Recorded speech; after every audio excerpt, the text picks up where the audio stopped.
2024 లేదా 25లో డిగ్రీ లేదా బీటెక్ చదివారా? సాఫ్ట్‌వేర్ జాబ్ కోసం ఎదురు చూస్తున్నారా? అయితే కోడ్ జ్ఞాన్ 100 డేస్ కోర్సులో చేరండి. జాబ్ సాధించండి. నమస్కారం సార్. నమస్తే. సార్, పేరెంట్స్ ఎస్పెషల్లీ అంటే వాళ్ళు బయట ఉన్నప్పుడైనా, లేదు అంటే ఇంట్లో ఉన్నప్పుడైనా, ఏదో పనిలో ఉన్నప్పుడైనా పిల్లలు ఏదో చెప్పడానికి ట్రై చేస్తూ ఉంటారు. వాళ్ళ ఫీలింగ్స్ ఎక్స్‌ప్రెస్ చేస్తూ ఉంటారు. అంటే వయసుతో సంబంధం లేదు.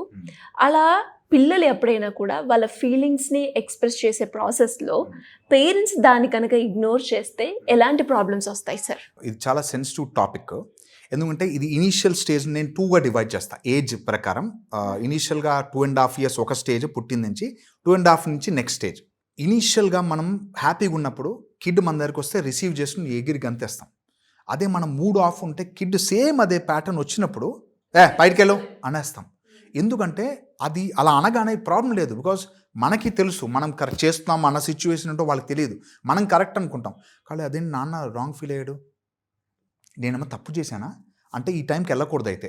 సో నెక్స్ట్ టైం కిడ్ మీరు వచ్చిన తర్వాత పరిగెత్తుకుంటారు, డబుల్ చెక్ చేసుకుని నాన్న మూడు బాగుందా లేదా, నాన్న గుడ్ న్యూస్ ఉందా, నాన్న ఎలా ఉంది అని చెప్పి వస్తారన్నమాట.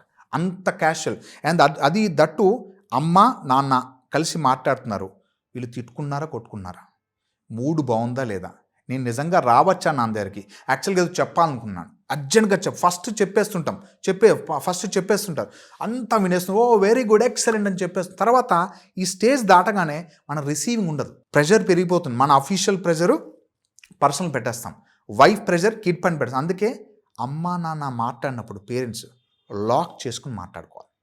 నువ్వు వైఫ్ని తిట్టాలి, వైఫ్ని ఏమైనా మాట్లాడాలి, డిస్కస్ చేయాలంటే క్లోజ్ ద డోర్, సైలెంట్గా మాట్లాడుకోండి. బికాస్ కిడ్స్ అన్నీ రికార్డ్ చేసి ప్రతి ఒక్క stage, and that 2.5 years initial స్టేజ్లో అమ్మ నాన్న తిట్టాడు, అమ్మ నాన్నని కొట్టాడు, ఆ రీజన్స్ అన్నీ స్టోర్ అయిపోతుంటాయి. వాళ్ళకున్న ఫిల్టర్స్ అన్నీ డెస్ట్రాయ్ అయిపోతుంటాయి. నాన్న గుడ్, నాన్న బ్యాడ్, అమ్మ గుడ్, అమ్మ బ్యాడ్, ఈ ప్యాటర్న్స్ అన్ని సెట్ అయిపోతే వాళ్ళు ఏది చేయలేరు, రాలేరు దగ్గరికి. ఇదొకటి. ఇది కాకుండా సెకండ్ స్టేజ్ ఎలా ఉంటుందంటే వాళ్ళకి చెప్పే ఫీలింగ్స్ అనేది యాక్సెప్ట్ చేయరు. నేను ఇంకా ఏది చెప్పను, వర్కౌట్ అవుతుంది కాబట్టి నేను కావాలని క్రాంకీ అవుతా. నాకు ఏదైనా కావాలంటే అడిగినప్పుడు యాక్సెప్ట్ చేయట్లే, వెళ్ళినప్పుడు నన్ను తీసుకోవట్లే, నేను ఇప్పుడు క్రాంకీ చేస్తా, నాకు ఇది కావాలి. ఎందుకంటే నువ్వు అడిగితే ఇవ్వవు. నాకు నాన్నకి చిప్స్ అడిగితే ఇవ్వరు నాన్న, నేను అదే అడుగుతా. అండ్ ఎలా అడుగుతానంటే I will become very good now. బయటికి సూపర్ బజార్ వెళ్తాం కదా, వద్దు నాన్న అది నేనేం కొన్నాను, అక్కడ క్రాంకీ క్రియేట్ చేస్తాడు. ఫంక్షన్స్కి వెళ్ళాం, అక్కడ క్రాంకీ, ఇంకా వాళ్ళు సరెండర్ అయిపోతారు అన్నమాట. అమ్మో బయటికి వెళ్తే నా పరువు పోతుంది, ఈ ఫీలింగ్స్ హర్ట్ చేశాను వీడిని, నేను బయటికి వెళ్తే ఐ షో స్టార్స్, నాకు స్టార్స్ చూపిస్తారు వాళ్ళు. ఇలా అవుతున్నాయి ఇవి. బయటికి వెళ్ళినప్పుడు kids they crawl, they cry, దేని మొత్తం చింపేసి రాసేసి కావాలని నాన్నని ఇన్సల్ట్ చేసేసి, అంత లేదు నీ పని చూసుకో అని చెప్పేసి, అమ్మ నీకు అంత వాల్యూ లేదు, నువ్వు అంత ఎడ్యుకేషన్ కాదని. ఇది పబ్లిక్, ఇంట్లో అనిపిస్తే ఓకే, బయట ఫంక్షన్స్కి వెళ్ళినప్పుడు పబ్లిక్ అపియరెన్స్ ఉన్నప్పుడు కావాలని దెబ్బులు. అందుకే వాళ్ళు చాలామంది పేరెంట్స్ బయట తీసుకెళ్ళరు, ఇంట్లోనే అరెస్ట్ చేస్తారు. ఇవన్నీ తెలిసి ప్లాన్ చేస్తుంటారు మన కిడ్స్కి. Kids are so smart animals. వాళ్ళు ఎలా ఉంటారంటే హ్యూమనే స్మార్ట్ యానిమల్, చాలా క్లెవర్గా. ఓకే, బికాజ్ మైండ్ లోపల గేమ్ ఆడుతుంటారు వాళ్ళు. సింహ వ్యూహం, చాలా వ్యూహాలు ఉంటాయి వారికి. మకర వ్యూహం అని అంటే, నాకు ఈ ఛాలెంజ్ వచ్చింది, ఈ ఛాలెంజ్ని నేను కరెక్ట్గా తీసుకోకపోతే నాన్న ఇది చేస్తారని మనకు ఆల్రెడీ తెలుసు. సో ఇది చేయట్లే కాబట్టి నేను ఇది చేస్తే కంపల్సరీ వింటారు, ఐ క్రాంక్ ఒకటే. అంటే అందుకే చూడండి, ఏదైనా కావాలంటే ఏడ్ చేస్తారు. అండ్ నార్మల్గా ఏరవడం ఒక లెక్క, ఆ స్టేజ్ దాటితే పడి ఇంకా నెక్స్ట్ కొట్టేసుకోవడం, ఇంక నెక్స్ట్ లెవెల్. అంటే అది మనం నార్మల్గా కౌన్సిలింగ్ కూడా యాక్సెప్ట్ చేయరు, చాలా హై వెళ్ళిపోతారు.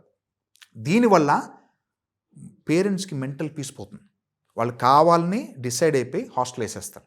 హాస్టల్ వేసిన తర్వాత డిస్టెన్స్ పెరిగిపోతుంది, బాండింగ్ తగ్గిపోతుంది, మొత్తం డిస్ట్రాయ్ అయిపోతుంది అన్నమాట. అంటే వాళ్ళ ఫ్యూచర్ భవిష్యత్, కిడ్స్ ఫ్యూచర్ భవిష్యత్ డిస్ట్రాయ్ అయిపోతుంది. బికాస్ వాళ్ళకి ప్యాంపరింగ్ లేదు, లవ్ లేదు, కేర్ లేదు, అట్మాస్ఫియర్ బాగాలేదు. ఇవన్నీ ఎఫెక్ట్ అయిన తర్వాత వాళ్ళ భవిష్యత్తు ఏమవుతారో అనే క్లారిటీ ఉండదు. ఓకే వీడిని హాస్టల్ వేసాను, 10th వరకు చదువుకుంటాడు, 10 నుంచి ఇక్కడ ఆ హాస్టల్ వేస్తాను, రెసిడెన్షియల్ ఉంచేస్తాను, ఇవన్నీ బాండింగ్ పెట్టేసి లాక్ చేసేసి without any conditions.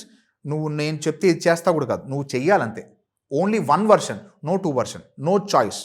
Without choice కిడ్కి అలా రుబ్బేస్తే భవిష్యత్తు మొత్తం డిస్ట్రాయ్ అయిపోతుంది. ఫ్యూచర్ వాళ్ళే. మనం ఒక స్టేజ్ తర్వాత వాళ్ళ ఫీలింగ్స్ని అర్థం చేసుకోకపోతే దే బికమ్ ఎనిమీస్ అయ్యి రివెంజ్ తీసుకుంటారు. రివెంజ్ ఇది కిడ్స్కి ఒక ఫిజికల్ పవర్ ఉండదు. ఏజ్ వైస్ ఏ విధంగా ఉంటుంది సార్? ఇప్పుడు చిన్న పిల్లల్లో ఫీలింగ్స్ ఇగ్నోర్ చేయడం వల్ల వాళ్ళు ఎలా బిహేవ్ చేస్తారు? ఫస్ట్ 2.5 years ఏది ఉందో స్టేజ్, వాళ్ళు బేసికల్గా చెప్పరు. వాళ్ళు అమ్మ వర్క్లో ఉన్నప్పుడు మూడ్ డిస్టర్బ్ చేస్తారు, ఎక్కువ ఏడుస్తారు. అమ్మ వర్క్ ఉన్నప్పుడు డిస్ట్రాయ్ చేస్తారు, నాన్నతో ఫైట్ ఉన్నప్పుడు డిస్ట్రాయ్ చేస్తారు, నాన్నతో మాట్లాడినప్పుడు డిస్ట్రాయ్ చేసేసి ఇంకా క్రాంకీ క్రియేట్ చేస్తారు. వీళ్ళ వర్షన్స్ ఎక్స్పెండిచర్ ఎక్కువ పెట్టించేస్తుంటారు. నాకు అది కావాలి, నాది కావాలంతే, ఐ వాంట్ ఐఫోన్. ఏం చిన్నపిల్లలు 2.5 years పిల్లలు, I want this phone. People talk like that. Education కొంచెం ఫైనాన్షియల్ రిచ్ ఉంటే ఇంకా వాళ్ళకి స్టాపేజ్ ఉండదు అక్కడ. దే డిమాండ్, నాకు ఐప్యాడ్ కావాలి, నేను వీడియోస్ చూసుకోవాలి. అండ్ ఈ వర్షను అమ్మ త్రూ వస్తుంది. వాడు నా మాట వినట్లేండి, వాడికి ఐఫోన్ కొనిచ్చాను, ఐ వాంట్ ట్యాబ్. వాడు మూవీ కార్టూన్స్ చూడడానికి కంపల్సరీ కావాలి, మ్యాండేటరీ, లేకపోతే కుదరట్లే. వాడికి చిప్స్ కావాలి, లేకపోతే వాడు వినట్లే. ఇది ఎప్పుడు ఇవన్నీ వాడి కిడ్ ఏది చెప్పింది మనం చేస్తుంటే రిమోట్ అక్కడ ఉంది. ఆ రిమోట్ ఎంత లెవెల్ వస్తుంది? ఇనిషియల్ స్టేజ్ కదా, మామూలుగా చెప్తే వినేస్తుంటారు. ఇనిషియల్ స్టేజ్ చిన్న చిన్న కోరికలు, అది రప్చర్ అయ్యి పెరుగుతుంటుంది. అందుకే ఫస్ట్ 2.5 years చిన్న చిన్న కోరికలను ఓకే అనేస్తాం. స్టేజ్ 2.5 years నుంచి 6 years లోపల వాళ్ళు ఎంత క్రాంకీ తయారవుతారంటే కోరికలు అనేది పైకి ఎదుగుతున్నప్పుడు బ్లాక్మెయిలింగ్ స్టార్ట్ అవుతుంది. నాకు ఇది ఇవ్వాలి, లేకపోతే యు ఆర్ అన్ఫిట్. అంత ఛాన్స్ లేదా, నీకు ఆ మాత్రం చేయలేవా, can't you buy a big car. నాన్ననే బుల్లీ చేస్తారు, అమ్మనే బుల్లీ చేస్తారు. అందుకే వాళ్ళ ఇనీషియల్ స్టేజ్లోనే వాళ్ళ ఫీలింగ్స్ని అర్థం చేసుకుని అసెస్ కరెక్ట్ చేసి వాళ్ళ కోరికలన్నీ తీర్చమని చెప్పట్లే. వాళ్ళ అది ఫీలింగా ఆర్ ఇది ఇన్ఫ్లుయెన్స్ అయ్యారా? ఇన్ఫ్లుయెన్స్ అయితే మీరు రైట్గా మాట్లాడితే అది రాంగ్ ఇన్ఫ్లుయెన్స్ అని క్లారిటీ వచ్చేస్తుంది. మీ ట్రాప్లో పట్టారు. పిల్లలు ఎప్పుడు మీ ట్రాప్లో ఉండాలి, వేరే వాళ్ళ ట్రాప్లో వెళ్ళకూడదు. బికాస్ యాజ్ ఎ పేరెంట్గా మనం కిడ్స్ని మంచిగా చూసుకుంటాం, అది చాలా ఇంపార్టెంట్. డెఫినెట్గా సార్, మీరు అన్నట్టుగానే అంటే చాలామంది పిల్లల్లో ఇది మనం గమనిస్తూ ఉంటాం.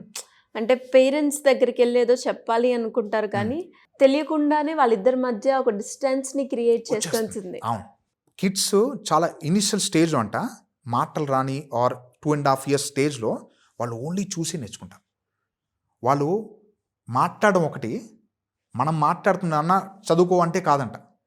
నాన్న ఈ టైంకి ఆఫీస్కి వెళ్ళలేదే, నాన్న సెల్ ఫోన్ చూస్తున్నాడే, ఓ నేను చూడొచ్చు. ఇవన్నీ అబ్జర్వ్ చేస్తుంటారు.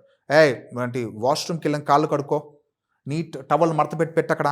ఇవన్నీ చెప్పే నాన్న చేయట్లేదే, అమ్మ చేయట్లేదే, అన్న చేయట్లేదే. ఇవి చిన్న సిబ్లింగ్స్ వాళ్ళందరూ నేర్చేసుకుంటుంటారు. అండ్ గట్టిగా వాయిస్ పెంచగానే భయం వేస్తుంది పాపం.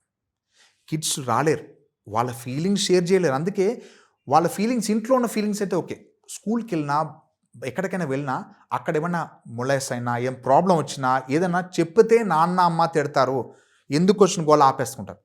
నువ్వు సరిగ్గా ఉండాల్సింది, నువ్వెందుకు అరిచావు వాళ్ళపైన, నువ్వెందుకు కొట్టావు, అమ్మ వాళ్ళు నన్ను కొట్టారు, వాళ్ళు నన్ను బాత్రూంలో మొత్తం డే లాక్ చేశారు. This is the situations. బాత్రూంలో డే మొత్తం లాక్ చేశారు. లాక్ చేసి బయటకు వచ్చిన తర్వాత దిస్ ఈజ్ ద, వాళ్ళు చెప్పరు పాపం, పిల్లలు చెప్పరు. Because fear. నేను మాట్లాడితే నాన్న అమ్మ నన్ను కొట్టేస్తారు, నన్ను బ్లేమ్ చేస్తారు, నేను బ్యాడ్ అయిపోతా, ఎందుకు బెస్ట్ సైలెంట్ ఉండిపోతా, నేనే హ్యాండిల్ చేసుకుంటా అనుకుని చేయలేరు పాపం. వాళ్ళ ఫిజికల్ స్ట్రెంత్ తక్కువ ఉంటుంది. కొంతవరకు మేనేజ్ చేస్తారు, కొంతమంది చేస్తారు. మళ్ళీ చెప్పాలంటే బికాజ్ ఈ వర్షన్లో స్కూల్ లోపల బ్లేమ్స్ వచ్చేస్తాయి. బికాజ్ నువ్వు ఎందుకు కొట్టేవాడిని అని బ్లేమ్ వస్తుంది. బికాజ్ ఆపోజిట్ పర్సన్ తప్పు చేసినా దాన్ని కవర్ చేయడానికి ఇంత పవర్ ఉండదు పాపం కిడ్కి. దానివల్ల ఐసోలేట్, సింగిల్, డల్ అయిపోతారు. Thank you sir, thank you so much. Thank you.